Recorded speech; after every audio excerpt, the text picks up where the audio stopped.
여러분 사랑하고 축복합니다. 네. 오늘은 남성들이 하나님 앞에 헌신하고 고백하며 그 하나님 앞에 반응하며 나아가는 날입니다. 중요한 것은 예배 가운데 하나님이 앞에 우리가 어떻게 설 것인지를 계속적으로 묻고 점검해 보는 것이거든요. 남성 교인들이 제가 알기로 12분, 13분인가요? 그 정도 되는데 특공대들만 오늘 나와서 찬양을 하신 것 같아요. 아마도 코로나로 인한 가장 큰 여파의 후유증이 아마도 남성들이지 않을까, 또 청년들이지 않을까, 젊은 세대들이 아닐까라는 생각들을 해보았습니다. 가장 사내 대장부처럼 든든히 서야 할 사람들이 어떤 위기와 어려움 가운데 가장 쉽게 부러져 버리거든요. 때때로 우리는 갈대와 같은 신앙을 보다는 대나무 같은 그러한 신앙을 우리가 요구하고 나아갈 때가 있지만, 그러나 견고한 그러한 나무들은 또 시련과 어려움 앞에서 부러져 버리더라고요. 그러한 모습들을 보면서 때때로는 갈대같이 흐느적거리는 믿음도 필요한가 보다라는 생각들도 하기도 합니다. 사랑하는 여러분, 하나님 앞에 우리가 바르게 반응하며 나아갔으면 좋겠습니다. 때로는 대나무처럼 견고하고 심지가 굳은 그러한 모습으로 서 있기도 하고, 때로는 세상 앞에서 또 여유롭고 또 흔들리지 않는 그람 속에서 유연하게 움직일 수 있는 그런 믿음의 소유가 되기를 원합니다. 하나님은 꼭 두 가지의 대조적인 것들을 말씀하시는데, 뱀같이 지혜로운가 하면 비둘기같이 순결함을 이야기하기도 하고, 또 약함을 이야기하는가 하면 강함을 얘기하기도 하고, 우리 안에서 계속적인 이러한 이중적인 그러한 부분들을 계속 말씀하시기도 합니다.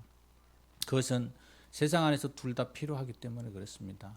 우리의 모습도 말씀 안에 서서 견고하게 하나님 앞에 신실하게 세워지는 것도 중요하고, 또 하나는 수평적으로 사람과의 관계 안에서 융통성 있고 유유자주적인 그러한 모습으로 우리가 나아가는 것도 필요합니다. 사람과의 관계에 있어서 하나님 앞에 세우시듯이 그렇게 곧게 나아가다 보면 관계성들의 어려움들이 생기거든요. 그래서 그러한 관계성들을 잘 조율하면서 하나님 앞에 그들이 조금씩 한 발 한 발 옮겨갈 수 있게끔 만드는 것이 더 중요합니다. 부러져 버리게 만드는 것이 아니라 그들이 하나님 앞에 조금씩이라도 가까이 다가갈 수 있도록 우리가 힘써주는 것이 가장 중요합니다. 그 중에 하나님께서 우리에게 말씀하고 있는 게 뭐냐면 기도입니다. 그 영혼을 붙들고 기도하는 거거든요. 그 기도의 힘이 우리 안에 경험되어지지 않을 때에는 그것이 막연하고 별 무의미한 것처럼 느껴지지만, 여러분 기도의 능력을 경험하신 분들은 그 기도의 능력 가운데서 그들 안에 하나님의 역사하심들을 바라보기 때문에 그들은 이렇게 고백합니다. 기도만이 능력이라고. 그래서 우리 안에 조국을 향하여서도 이야기하지 않습니까? 내가 기도하니 조국이 안심하라. 내가 기도한다고 조국이 어떠한 변화가 있겠습니까? 그러나 분명한 하나는 하나님께서 붙들어 주시고 이끌어 주실 거라는 그 믿음의 고백이거든요. 기도만이 우리 안에 교회를 세우고, 기도만이 여러분의 가정을 지키고, 기도만이 여러분의 삶 가운데 하나님의 이끄심들을 경험할 수 있는 가장 위대한 통로이기 때문에 그렇습니다. 여러분, 그래서 함께 기도하시기를 원합니다. 남성 교인들을 향하여서, 여러분의 가정과 자녀들을 위하여서 기도하십시오. 기도하지 않으면서 그러한 영역들이 하나님의 이끄심과 하나님의 능력이 나타나기를 원하는 것은, 그것은 너무나도 무책임한 것이라고 저는 생각합니다. 자리에서 눈을 떠도 식사를 하든 어떠한 상황 속에 나아가든 하나님 앞에 기도하며 그 하나님의 도우심을 구하며 나아갈 수 있는 저와 여러분 되시기를 주의 이름으로 부탁드립니다. 오늘 성경의 시작은 천지창조로부터 시작됩니다. 창세기는 한마디로 기원의 책입니다. 우주, 인간, 가정, 죄, 민족, 언어 등의 이러한 모든 기원에 대해서 밝혀주는 그러한 책입니다. 창세기 1장에 하나님이 이 세상을 어떻게 창조하셨는지 그 순서와 그 질서가 잘 나타나 있습니다. 성부 하나님이 계획하시고 성자 하나님이 행하시고 성령 하나님이 돌보시는 이 우주 및 인간 그리고 모든 피조물들이 신의 은총과 사랑 가운데 탄생하는 장면들을 장엄하게 서술하고 있는 책이 창세기입니다.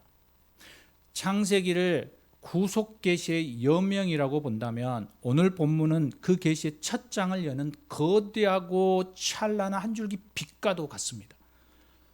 창조주가 누구이시며 구속의 주체가 누구이며 인간은 왜 구속받을 가치가 있는 존재이며 영원한 생명의 소유자인지를 우리에게 분명히 보여주기 때문에 그렇습니다. 그러면서 오늘 본문은 사람들이 살아가는 인생 가운데 가장 중요한 질문을 하고 있습니다. 무엇보다도 기독교 신앙으로 들어오고자 하는 사람들에게 절대적인 믿음으로 받아들여야 하는 첫 관문과도 같은 말씀입니다. 그 질문이 바로 오늘 하나님을 창조주요 전능자로 믿습니까? 라는 질문입니다. 여러분 어떻습니까? 대답해 보시죠. 하나님을 창조주요 전능자로 믿습니까? 그러면 이 말씀을 믿는 사람들에게 하나님을 믿는 유실론으로 나아가는 사람들은 구원과 기쁨으로 천국에 들어가게 하는가 하면 이 말씀 앞에 믿지 않는 반응으로 나아가는 사람들은 무신론자로서 허무와 죽음의 지옥으로 들어가게 되는 그러한 본문이기 때문에 그렇습니다. 오늘은 이 말씀을 모두가 믿기에 우리는 하늘의 소망을 가지게 되었습니다. 또한 예수 그리스도를 영접함으로 하나님의 자녀요 하늘의 백성의 이 영광된 소유된 그러한 복된 인생이 되었음을 선포하는 것입니다. 창세기는 또한 전 우주와 모든 생명체 및 피조물을 당신께서 지으신 나의 것, 바로 하나님의 것이라는 소유권 주장이기도 합니다. 그래서 곳곳에 등기 문서와 같은 나의 것임을 표시하고 있습니다. 어찌 보면 노예에게 찍는 인장과 같은 그러한 문서이기도 합니다. 인간이 어디서부터 왔으며 무엇을 해야 하면서 살아가야 하는지 분명하게 보여주기 때문에 그렇습니다. 창세기를 보면 사람이 결코 목적 없이 허무하게 살다가 그저 흙으로 다시 돌아가는 그러한 숙명적인 존재가 아님에 대하여서 말씀하고 있습니다. 하나님의 사랑으로 태어나 하나님의 뜻을 이루기 위해 이 땅에 보내졌다는 것을 분명하게 우리에게 말씀하고 있습니다. 사랑하는 여러분, 사람은 절대자인 하나님의 형상과 모양을 따라 모든 피조물 중 가장 고귀한 존재로 지음받았습니다. 하나님께로부터 보여받은 이 생명의 가치를 깊이 깨닫고 그 앞에 우리가 나아간다면 우리는 이렇게 고백합니다. 고람되어 하나님 앞에서의 삶을 살아가겠습니다라는 거예요. 저는 사람들이 창세기 1장 1절만 제대로 믿기만 한다면, 우리 안에서부터 그 믿음이 견고하게 우리 안에 세워진다면 성경 66권 전부를 믿는 것은 결코 어렵지 않다고 저는 생각합니다. 베드로가 바다 위를 무리를 걷는 것도, 물고기 2마리와 보리떡 5개로 5,000명과 2만 명을, 이 5,000명 이상을 먹이고 12광주리를 거두는 것도, 우리는 이 창세기 1장의 말씀만 제대로 믿는다면 어렵지 않게 그것에 대해서 믿음으로 반응할 수 있다는 것입니다. 천지 만물을 창조하신 전능자 하나님께서 여러분 무엇인들 불가능한 것이 있겠습니까? 빛이 있으라 말씀하시니 빛이 있었습니다. 또 하나님이 이르시되 물 가운데 궁창이 있어 물과 물이 나뉘어라 하니까 물들이 움직이기 시작하더니 말씀대로 궁창 아래의 물과 궁창 위에 물로 나뉘어졌습니다. 하나님께서 또 말씀하십니다. 천하의 물이 한 곳으로 모이고 땅이 드러나리라 하니 물이 모이기 시작하더니 땅과 바다가 만들어졌습니다. 이렇듯 창조주 하나님은 우리 인간을 창조하기 전에 먼저 빛과 어둠을, 하늘과 물을, 지구와 식물을, 그리고 해와 달과 별들과 새와 물고기와 동물들을 말씀과 흙으로 빚어내셨습니다. 그리고 나서 이렇게 말씀하십니다. 보시기에 좋았더라. 그리고 6째 날 동물을 지으신 후에 인간을 창조하신 후에 이렇게 말씀하십니다. 보시기에 심히 좋았더라. 창조사에게 중심과 핵심의 인간 창조의 목적이 지금 담겨져 있기 때문에 하나님은 그 인간을 특별한 목적으로 만드시고 심히 기뻐하셨다라고 말씀하고 있는 것입니다. 그렇게 하나님이 왜 기뻐하셨을까? 왜냐하면 하나님의 형상으로 우리 인간을 만드셨기 때문에 그 무엇보다 기뻐하신 것입니다. 여러분, 옆집에도 아이를 낳고 뒷집에도 아이를 낳는데 내 딸이나 내 아들이 자식을 낳으면 얼마나 기쁩니까? 그 자식을 우리는 손자라고 합니다. 여러분이 배 아파서 자식을 낳으면 얼마나 희열을, 행복을 느끼십니까? 그 이유가 무엇입니까? 옆집에 아이를 낳고 동일하게 사람들을 창조하고 태어나는데 왜 유독이 나의 자식과 손자들을 보면 더 기뻐할까요? 그것은 나를 닮았고 자기의 이름을, 그 가문을 이어가기 때문이 아닐까요? 이러한 감정을 하나님께서 먼저 경험하고 우리에게 고백하고 있습니다. 나를 닮은 인간을 창조하시고 그들을 통해 당신의 뜻이 이루어갈 것에 대하여서 아셨기 때문에 하나님께서는 심히 기뻐하신 것입니다. 그러므로 하나님은 우리에게 이렇게 얘기하는 것입니다. 인간은 하나님의 최고의 걸작품이라는 것입니다. 우리 한번 옆 사람과 이렇게 인사하고 싶습니다. 당신은 하나님의 형상입니다. 당신은 하나님의 형상입니다. 당신은 하나님의 걸작품입니다. 정말 그렇게 생각하십니까? 걸작품을 보고 왜 화를 내십니까? 왜 짜증을 내십니까? 사모님, 왜 걸작품을 보고 불만을 표출하십니까? 우리 안에 이러한 질문들이 있는 거죠.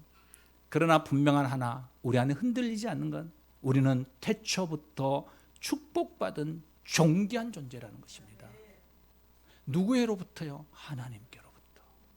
하나님을 닮았기에 하나님이 기뻐하셨다라는 거예요. 심히 기뻐하셨다라고 얘기하는 것입니다. 저와 여러분이 이 은혜 안에 들어가기를 소망합니다. 하나님은 엿새 동안의 창조 사역을 마치시고 마지막 날 일곱째 날에 안식하셨습니다. 거대한 우주의 중심에 우리 인간을 지으시고 이 인간에게 모든 것을 다스리는 권리와 의무를 동시에 주셨습니다. 그런데 오늘 하나님의 창조물을 한번 바라보십시오. 어떤 마음이 드십니까? 인간과 환경, 동식물 등 총체적으로 여러분 병들어 신음하는 소리가 들리지 않습니까? 생육하고 번성하던 그 힘의 근원인 자연은 병들어가고 있습니다. 경제적인 흐름과 효율과 편리함과 안락한 생활만을 추구했던 인간의 욕심으로 말미암아 이제 모든 에너지원들이 고갈되고 인간의 정신적, 육체적, 심리적인 면까지도 바닥이 드러나 인간성 상실의 시대를 우리는 살아가고 있습니다.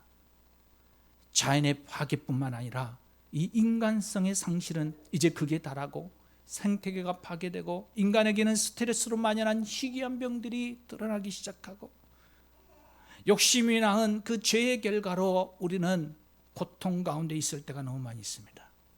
그러므로 인류는 하나님이 주신 사랑과 은혜와 복을 다시 회복해야만 합니다. 우리의 모든 욕심을 줄이고 창조 질서를 회복하는 일을 우리의 삶의 최우선순위에 두어야 한다는 것입니다.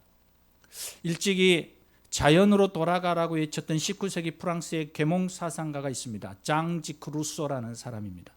그는 인위적인 문화 사회의 타락성을 고발하면서 진정한 자유를 위해 이렇게 외칩니다. 자연으로 돌아가자라는 거예요.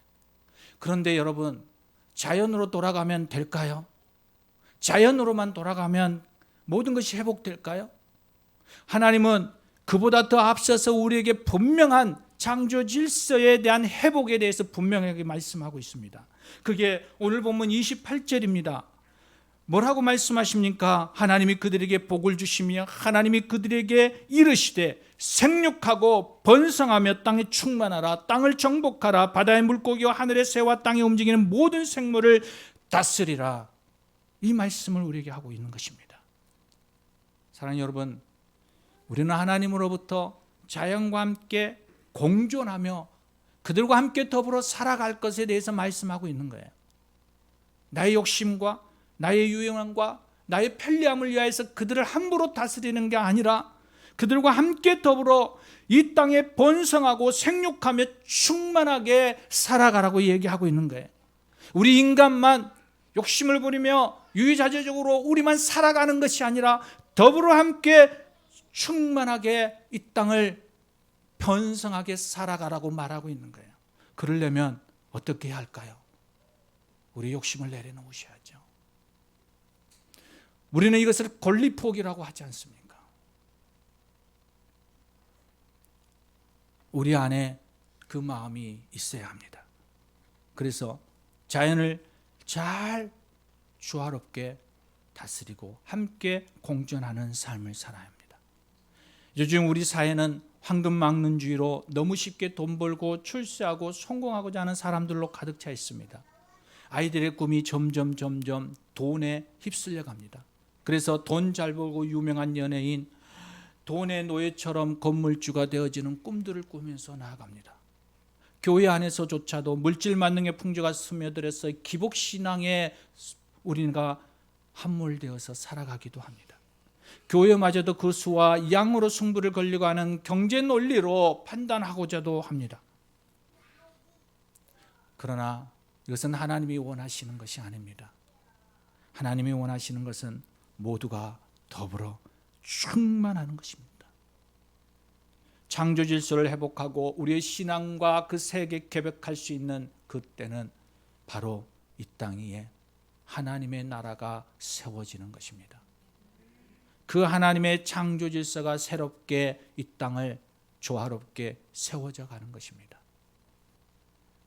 나 한 사람 어떻게 한다고 잘 되느냐, 변화가 되겠느냐, 그렇게 우리는 반문할 수 있을 것입니다. 그러나 모든 것은 하나부터 시작되는 겁니다. 여러분 서울을 가도 여러분 첫 발을 떼어 갈 수 있는 겁니다. 어제 가족들이 모여서 그 얘기를 했습니다. 나 하나만 잘하면 무슨 의미가 있겠느냐. 그런데 내 하나가 둘이 되고 둘이 넷이 되고 넷이 여덟이 되어져 가는 이 하나님의 법칙을 기억하시기를 원합니다. 사랑하는 여러분, 우리 모두가 하나님의 창조 질서, 바로 생육하고 번성하며 충만한 이 다스림의 원칙을 이루어가는 은혜를 주십시기를, 이 은혜를 소유하기를 소망합니다. 우리가 로마서 1장 21절로 24절을 보면 이 시대의 참상 모두 경건하지 않고 불의에 대해 적나라하게 열거하고 있는 본문을 보게 됩니다. 제가 봉독하겠습니다. 또 하나님을 알되 하나님을 영화롭게 아니하며 감사치도 아니하고 오히려 그 생각이 허망하여지며 미련한 마음이 어두워졌나니 그러므로 지혜 있다 하나 어리석게 되어 썩어지지 아니하는 하나님의 영광을 썩어질 사람의 새와 짐승과 기어다니는 동물 모양의 우상으로 바꾸었느니라. 그러므로 하나님께서 그들을 마음의 정욕도로 더러움에 내버려 두사 그들의 몸을 서로 욕되게 하셨으니 이는 그들이 하나님의 진리를 거짓 것으로 바꾸어 피조물을 조물주보다 더 경배하고 섬깁니다. 여러분 이 시대의 모습을 지금 얘기하고 있지 않습니까? 감사치도 않고 미련한 것에 마음을 빼앗기고 하나님의 영광을 썩어질 것에 대하여서 바꾸어서 그것을 형상화시키며 우상화 만들고 서로의 몸을 더럽히고 진리를 거짓되게 만들어 하나님보다 피조물을 더 경배하고 섬기는 우리의 모습입니다. 그러면서 32절에 이렇게 하나님께서 말씀하십니다. 이 같은 일을 행하는 자는 사형에 해당한다고. 하나님께서 정하심을 알고도 자기들만 행할 뿐 아니라 또한 그런 일을 행하는 자들을 오히려 옳다고 한다는 거예요. 세상이 자꾸만 거짓과 가짜 앞에 그들이 그것에 대하여서 순봉하고 나아가는 거예요. 경제학의 이론에 보면 악화가 양화를 구축한다라는 말이 있습니다. 가짜가 판을 치는 시대가 되어버렸다라는 거예요. 여러분 그러한 시대를 우리가 살아가지 않습니까? 그러다 보니 어떻게 돼요? 진짜가 어려움을 당하고 진짜가 시기와 질투하면서 고난 가운데 들어가죠. 그런데 놀라운 게 이런 거예요. 하나님은 반전의 주인공, 역사하시는 분이에요. 우리가 너무나도 많이 들어보는 No cross, no crown, 십자가가 없는 영광, 그것은 가짜라는 거예요. 그래서 고난이 없는 성공도 이것은 한때에 금방 허물어져 버릴 수 없는 모래 위에 서은 성과 같은 것이라고 말하고 있는 거예요. 고난이 유익이라고 하나님이 말씀하고 믿음의 선배들이 우리에게 말하고 있는 이유가 여기에 있어요. 바울의 고백처럼 현재의 고난은 장차 나타날 영광과 좋기 비교할 수 없도다라고 말하고 있는 이 고백이 모든 믿음의 선조들이 그 고백 앞에 인정하고 그 고난 앞에 반응하며 믿음을 지키며 승리의 자리로 나왔던 거예요. 그래서 지금 우리가 오늘 하나님을 아버지라고 부르며 이 믿음의 공동체 안에서 예배할 수 있게 되어진 것이지 않습니까? 출애굽한 이스라엘 백성이 가나안 땅을 정복하고 그 땅을 12지파에게 분배하는 과정에서 믿음의 인물이 돈독하게 보이는 한 인물이 보입니다. 그 사람이 바로 갈렙이었습니다. 그는 가나안 땅에 들어가서도 여전히 하나님에게 믿음으로 반응하며 모두가 두려워하고 모두가 멈춰있는 그 상태에 그가 나아가 헤브론 산지를 내게 주소서, 그러며 하나님 앞에 기도하고 그 땅을 정복하는 그 모습을 볼 수 있습니다.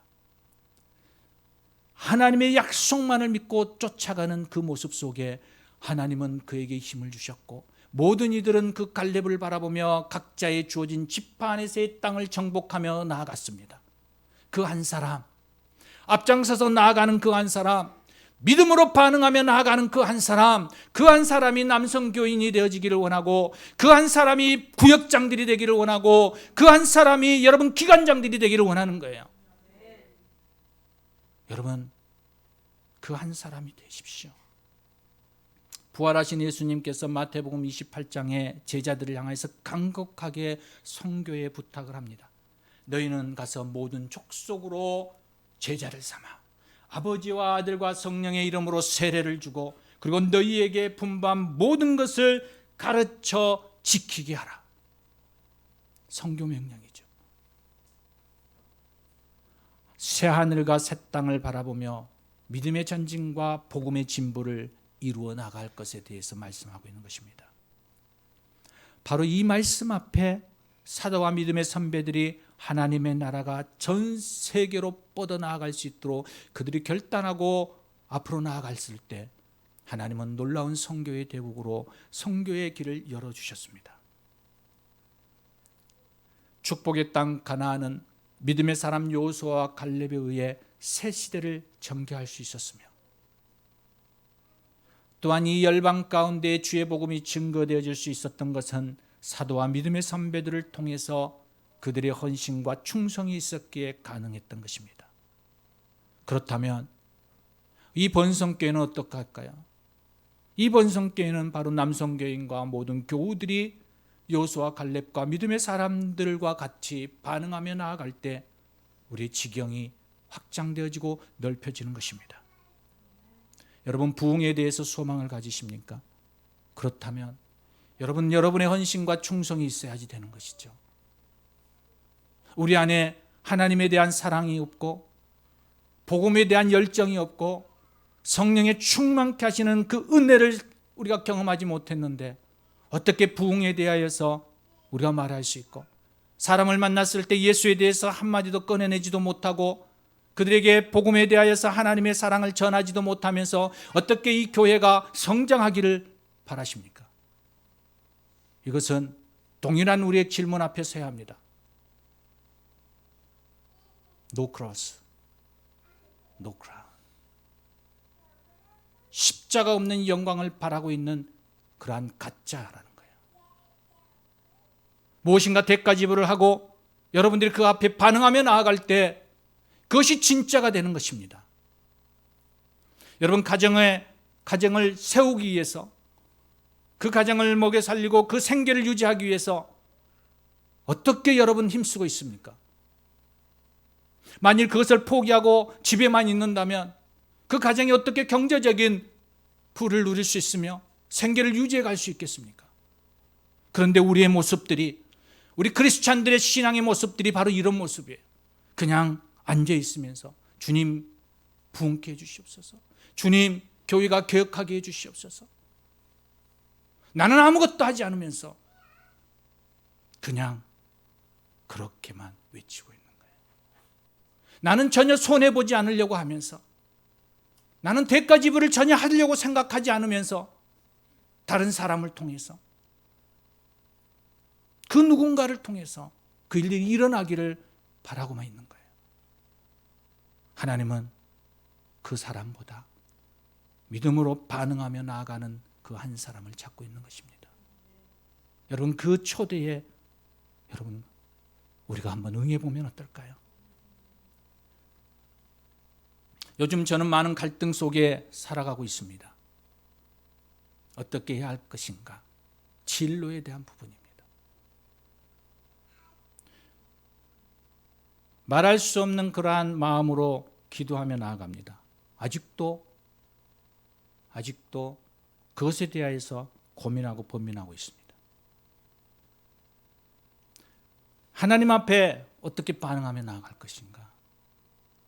정말 하나님이 원하시는 것이 무엇일까? 하나님이 기뻐하시며 나를 통하여서 이루어 가시는 것이 무엇일까? 하나님께서 나에게 원하고 내가 서 있어야 할 곳이 어디일까? 계속적으로 질문하며 나아갑니다. 요즘 시대는 영적 전쟁입니다. 대부분이 다 그렇습니다. 여호수아 14장 10절로 12절에 이렇게 말씀합니다. 이제 보소서, 여호와께서 이 말씀을 모세에게 이르신 때부터 이스라엘이 광야에서 방황한 이 45년 동안 여호와께서 말씀하신 대로 나를 생존하게 하셨나이다.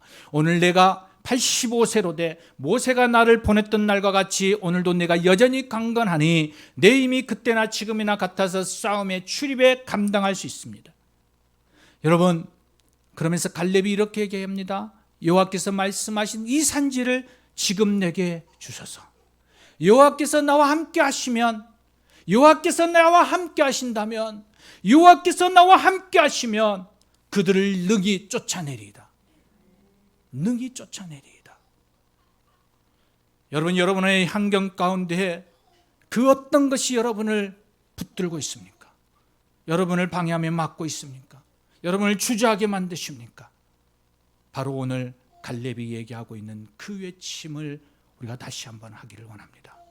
오늘도 내가 여전히 강건하니, 오늘도 내가 성령 안에 충만하니, 오늘도 여전히 전능하신 하나님이 나를 이끌어 가실 것에 대한 믿음의 고백을 하고 있사오니 주여 이 산지를 내게 주소서. 주여 당신이 나와 함께 하시면 능히 승리할 수 있습니다. 여러분, 이 고백이 우리 안에 있어야 할 것입니다. 사랑하는 여러분, 인생을 살아가다 보면 속도보다 방향이 더 중요하다는 것을 깨닫지 않습니까? 그런데 우리 일생을 돌아보면 방향보다 속도에 더 집중하는 모습이 곳곳에 우리 안에 발견되어집니다. 성공하기 위해, 돈을 벌기 위해, 즐기기 위해, 건강을 하기 위해 우리의 진정한 목적, 우리의 진정한 방향을 잊어버리고 수단에 집중하고 있는 우리의 모습을 보게 됩니다. 앞만 보고 달려가는 발걸음을 여러분 잠시 멈추십시오. 여러분 맨날 그렇게 60이고 80이고 120이고 200으로 달려간다 할지라도 그 방향이 잘못되면 점점 목적과 멀어져서 여러분 인생 속의 허무함과 공허함 속에 언젠가 모든 것이 멈춰버릴 때가 있을 것입니다.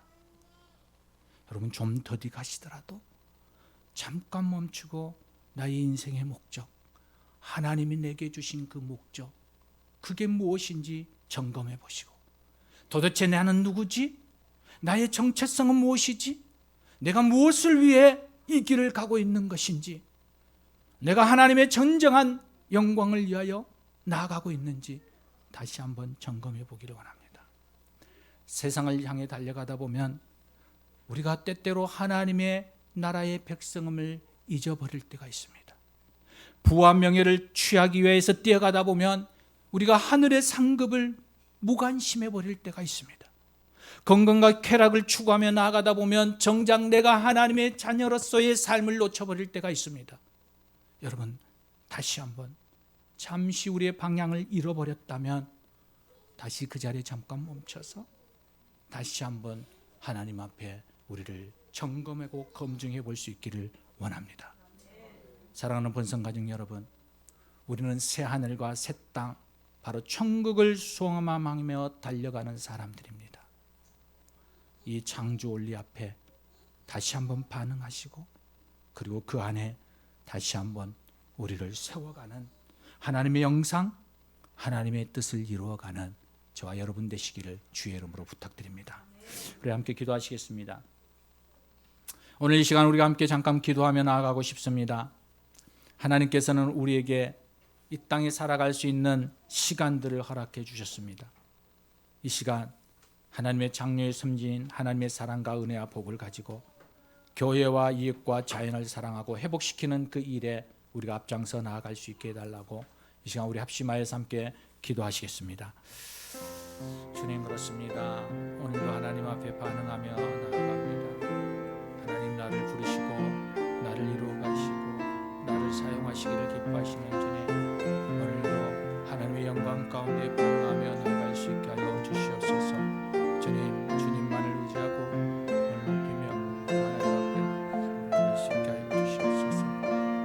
주님, 감사합니다. 주님, 감사합니다. 도와주시옵소서.